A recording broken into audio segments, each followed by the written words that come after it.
All right, Shalom. We the Hebrew Israelites come to you week in and week out, prophesy the downfall of America. First and foremost, I want to give all honor and glory to Yahweh, by Hashem Yahweh Shah, by Hashem Havakwa Kadash. Double honors to the elders, apostles, the great millstone, and the sincere Shalom. To all the Akim out laboring in truth and in sincerity and sound doctrine. I wanted to do a video on a quick topic. Take what little you have been given and abound in it. You know, certain brothers was given certain measures of things, but whatever it is we've been given, you're supposed to take that and abound in it.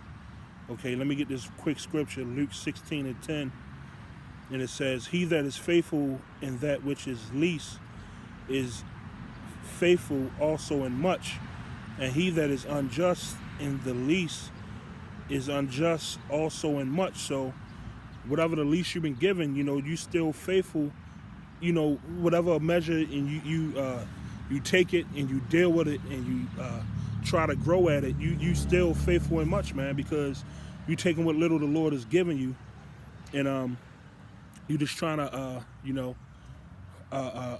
increase in it, okay? So even if you are unjust in the least, the least bit of you unjust, the least bit of unjust, unrighteous, wicked, sinful ways you in, it's like it's a lot, That's still a lot, man. We supposed to be always fighting to be, free from sin or free from being unjust, man, being wicked, okay? I wanted to get this word abound, but let me get my next scripture. This is Luke chapter 19, and I'm going to start at verse 17. And it says, "And he said unto him, Well, thou good servant, because thou hast been faithful in a very little, have thou authority over 10 cities. Okay, so the Lord increased him because he was faithful in very little, man. He was dealt with very little faith, man. Let's just even say very little understanding. But, his faith was up, man. The Lord gave him a blessing over 10 cities, man. Okay? So that's abounding in what little you've been given. All right. My next scripture in the book of Matthew, chapter 25, and I'm going to go to verse 21. Okay. His Lord said unto him, Well done, thou good and faithful servant. Thou hast been faithful over a few things.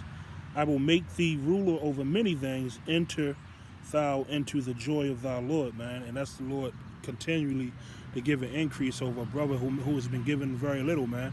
But given that very little by working with what you got, man, the Lord increase you, man.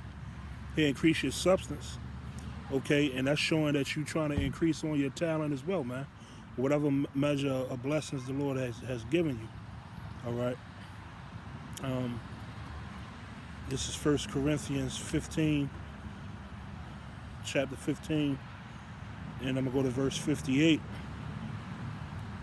Therefore, my beloved brethren, be ye steadfast, unmovable, always abounding in the work of the Lord, for as much ye know that your labor is not in vain in the Lord. Now, let me get this word abounding. Okay, this is abounding. Strong's G 4052. Perisuo. Perisuo. Perisuo, it means to exceed a fixed number of measure, to be left over and above a certain number or measure, to be over, to remain, to exist or be at hand in abundance, to be great. A thing which comes in abundance or overflows unto one, something falls to the lot of one in a large measure, okay? And that's how we're supposed to be in this truth, always abounding, increasing, man, to exceed that number that we've been given, okay? With faith, with patience, with prayer, with sacrifice, man, That's what it's going to take for the Lord to increase you. You're not going to get it at that very moment because you want it. You want to increase in your knowledge and your speaking because you understand a whole bunch of scriptures, or not even understand. I can't even say understand, because you can pull 1,000,001 scriptures and don't understand zero, not one of them. Okay, you just bringing them out because you parroting and you're not really applying what you're bringing out, man. And you see that a lot in Israel. You got a lot of these niggas out here, niggas in garments, that because they speak well, they can remember 1,000,001 scriptures and just acting like wicked ass niggas, man. And the Lord going to remove niggas like that from the truth, period, completely. Okay, not just remove you from a camp and put you to the side, but eventually take his name from you and remove you from the truth, man. All right? This is not going to be a long lesson. I only got a couple more scriptures. This is Philippians chapter 1, verse 9. And this I pray, that your love may abound yet more. And more in knowledge and in all judgment, okay? And you love how you love the Lord, by following his laws and commandments and being benevolent to your brothers, man, loving the brotherhood, being help building up brothers, help edifying brothers, man. Slagia.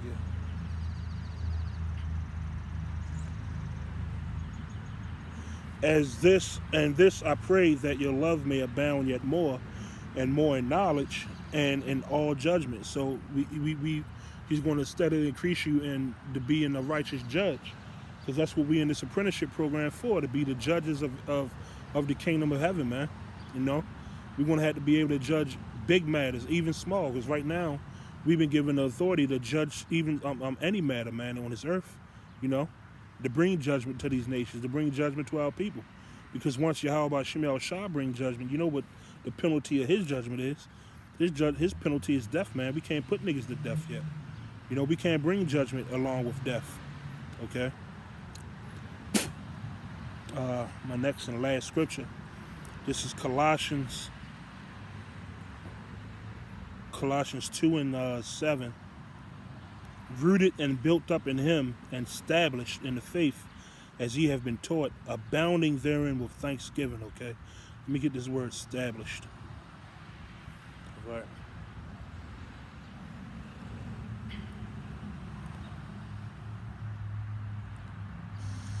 Strong's G 950.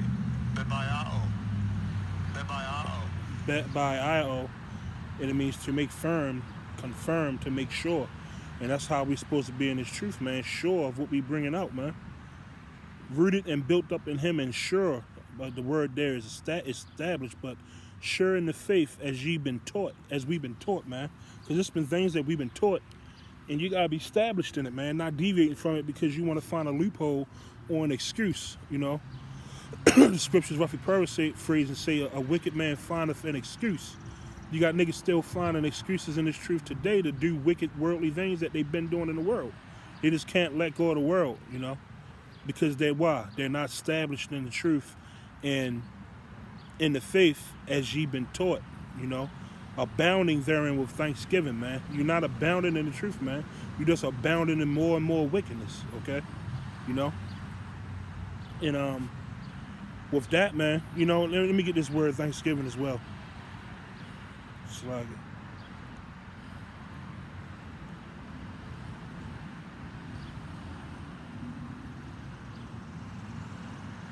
Strong's G 2169. Eucharistia, which means thankfulness, the giving of thanks, man. And you got a lot of unthankful ass niggas in this truth, man, that learned from the elders and apostles, Great Millstone, and other men that they once was a part of a camp or whatever, man. And once they leave, they show how unthankful they really were. They show how much niggas they was the whole time they was around these niggas, man. Not brothers, man. Just putting on a fucking disguise and then holding in a bunch of shit. And then when shit get hot, they want to start. They do like they learned behavior from these fucking women, these mothers and these sisters, man. Okay, you hold on to a bunch of shit. Then when the shit get hot, you bring it out, man, because you storing it up in your bank. To when you get mad or scorned or pissed, man, you bring it all out, man. And that's what you see with a lot of these bitch made ass niggas out here doing in this truth, man. And with that, Lord willing, this was edifying. I want to give all thanks to honor and glory to Yahweh Shemi Shah. Double honors to the elders and apostles, Great Millstone. And a sincere shalom to all the Akim out laboring in truth and sincerity and sound doctrine. Until next time, shalom, death to America.